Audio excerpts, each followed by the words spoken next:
अणदूर येथील जवाहर विद्यालयातील शिक्षक लिंबाजी तुळशीराम सुरवसे यांचा सेवागौरव समारंभ येथील वीरभद्रय्या स्वामी सभागृहामध्ये संपन्न झाला। अखिल भारतीय साने गुरुजी कथामाला मुंबई शाखा अणदूर व जवाहर परिवार यांच्या संयुक्त विद्यमाने घेण्यात आलेल्या या कार्यक्रमाच्या अध्यक्षस्थानी माजी मंत्री मधुकरराव चव्हाण हे होते, तर प्रमुख अतिथी म्हणून माननीय श्री डी.के. कुलकर्णी अध्यक्ष अखिल भारतीय साने गुरुजी कथामाला धाराशिव अणदूरचे सरपंच माननीय श्री रामचंद्रदादा अलुरे, डॉक्टर कमलाकर कांबळे, अविनाश कांबळे, डॉक्टर उमाकांत चंदशेट्टी, शिवदास कांबळे, सूर्यकांत विश्वासराव, माननीय श्री जयपाल शेरखाने, माननीय श्री व्ही.जी. पवार, डॉक्टर सुरेश कोरे, माननीय श्री सुरेश टेकाळे, माननीय श्री सुरेश ठोंबरे आदींची व्यासपीठावर उपस्थिती होती। प्रथमतः भारतरत्न डॉक्टर बाबासाहेब आंबेडकर व शिक्षण महर्षी सीना अलुरे गुरुजी यांच्या प्रतिमेचे पूजन मान्यवरांच्या हस्ते करण्यात आले। तसेच 35 वर्ष सेवा करून सेवानिवृत्त झालेले सत्कार मूर्ती श्री लिंबाजी सुरवसे व त्यांच्या सुविद्य पत्नी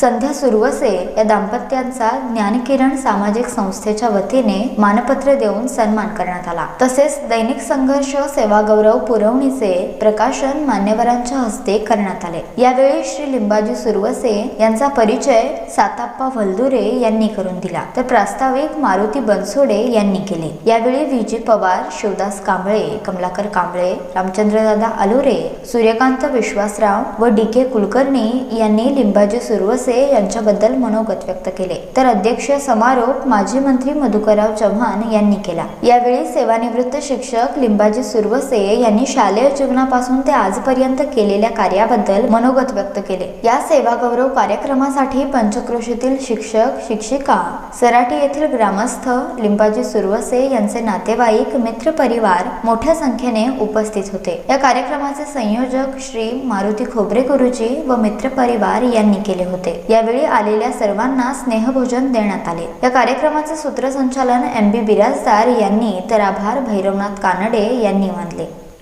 सेवानिवृत्तीनंतर जे पूर्वी मी काम करतच होतो, आतापर्यंत सेवेत असताना नोकरी करत करत जे काम केलेलं आहे समाजासाठी, विविध संघटनेसाठी, शिक्षक संघटना असेल, साने गुरुजी कथामाला आणि फुले शाहू आंबेडकरांच्या विचाराचा प्रसार, तेच काम मला पुढे करावं असं वाटलं। ठीक आणि आज जे सत्कार झाला त्या सत्कारामध्ये जे विविध संघटनेचे सहकारी, मित्र, पाहुणे त्यांचे म्हणजे ऋणानुबंध आहे, ते सर्वजण या कार्यक्रमाला उपस्थित राहिले त्याबद्दल मला अत्यंत म्हणजे आनंद झालेला आहे। असंच स्नेह सगळ्यांसाठी राहावं अशी मी अपेक्षा करतो। डी न्यूज मराठीसाठी लक्ष्मण दुपारकुडे, अणदूर, तुळजापूर।